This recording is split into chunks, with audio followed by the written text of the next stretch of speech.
Learning nonstop doesn't boost your paycheck unless you pick skills that the job market actually needs right now. There's a specific moment where everything I thought I knew about learn more, earn more, cracked. The 2018 World Economic Forum estimated that over half of employees might need significant reskilling by 2022. And yet some analyses in Harvard Business Review have suggested that not all upskilling efforts lead to immediate or significant income increases. So what's going on? Why do some certificates flip a salary switch while others just decorate a LinkedIn profile? Why does LinkedIn, the same company that sells both courses and job ads, seem to know exactly which badges get you a raise? And what does that mean for the hours you're giving up on nights and weekends? Everyone tells the same story. Continuous learning guarantees a bigger paycheck. Boot camps pitch it, HR decks promise it, your manager nods at your development plan and says, keep at it. We're trained to think knowledge compounds like money. Stack more classes, climb the ladder. That's the opening we all play. Safe, logical, but that's not what's actually happening, not consistently. I almost didn't chase this any further. Looking back, I'm glad I did, and also a little sorry. Once you see the incentive structure, you can't unsee it. And there's a line in the job market that explains most of the weirdness. We'll get there. Start here. LinkedIn's workforce reports have highlighted strong demand for cloud computing skills, while demand for general business or soft skills has been less directly tied to wage increases.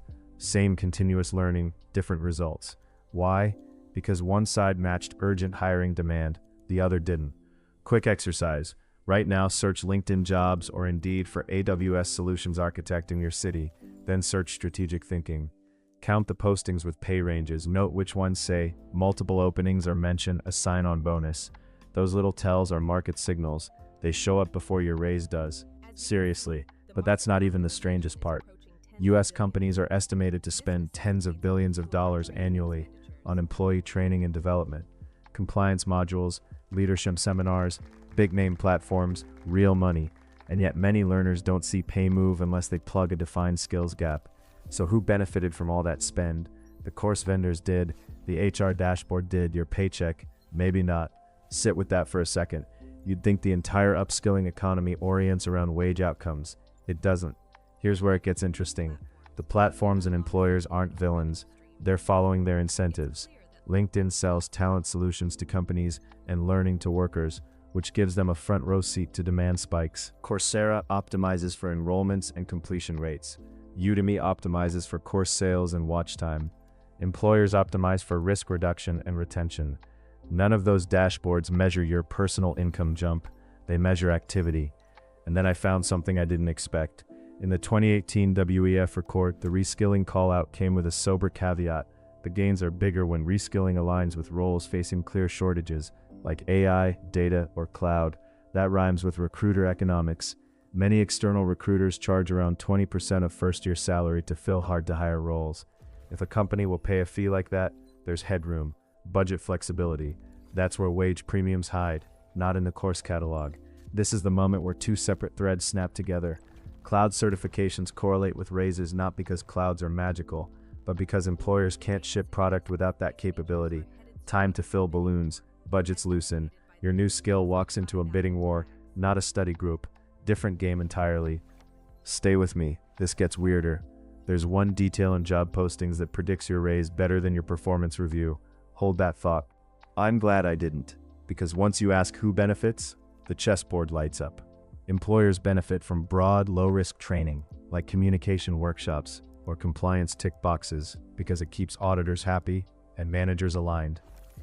Platforms benefit from courses with broad appeal, like leadership or productivity, because they enroll fast at scale. Workers benefit when a new skill cuts a company's time to fill or reduces revenue risk right now. Those aren't the same squares. If you move a bishop like it's a knight, you lose tempo. And in careers, tempo is money. Mini story. In 2019 to 2021, several big tech firms rolled out internal AI literacy drives, and thousands of employees took intro machine learning modules. Nice branding. Meanwhile, actual hires for data engineering spiked. Job postings with Databricks, Snowflake, or AWS Glue in the title carried higher ranges and frequent sign-on bonuses. The twist, the general AI courses made people feel future-ready.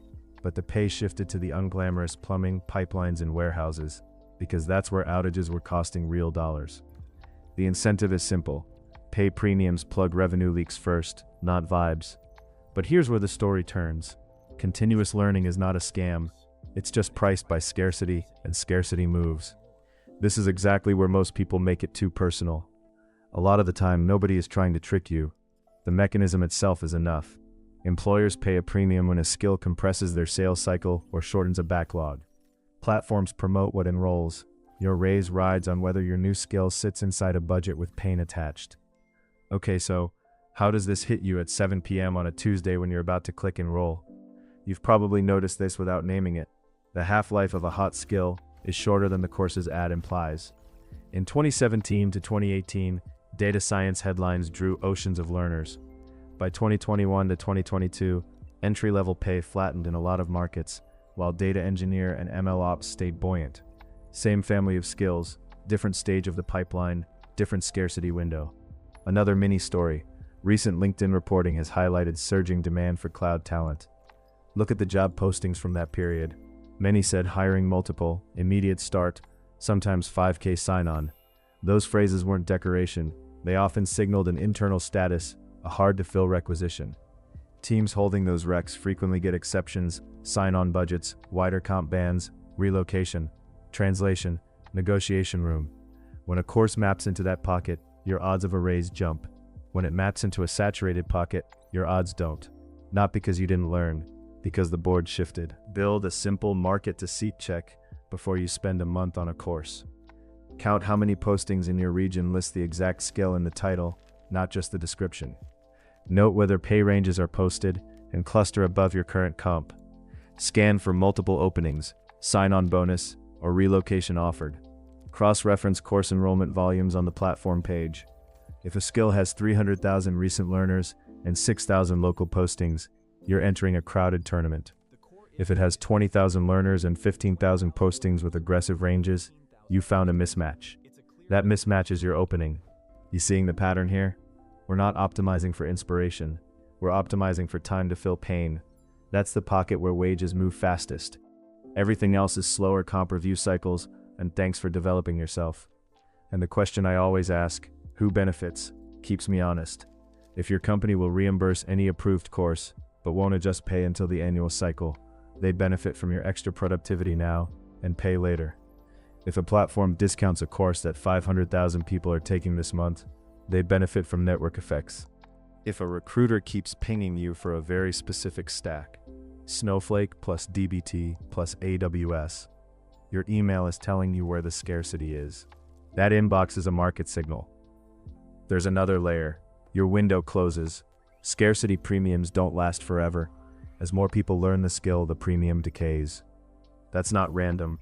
That's supply. And that one detail I asked you to hold, the line in the job posting that predicts your raise, it's the sign-on bonus. When a posting explicitly lists a sign-on, the team often has a hard-to-fill code attached to the rec. Hard-to-fill codes tend to come with exception budgets. Sign-on, relocation, sometimes band flexibility. That's where the raise lives. If your new skill walks into a market where sign-ons are routine, you're not begging for a bump. You're stepping into a room built to pay one. Continuous learning can support career income growth, but income gains are more likely when new skills align closely with current market demand. That's the whole play. The sting, your calendar doesn't care if a skill is inspiring, the market only pays for what it's missing. The takeaway, stop treating courses like trophies and start treating them like trades. Check posted ranges, hunt for multiple openings, prioritize roles with visible sign-ons. Pick the square where the company is already bleeding time or revenue, and your skill is the bandage. The country that handled this the most differently produced results almost nobody predicted.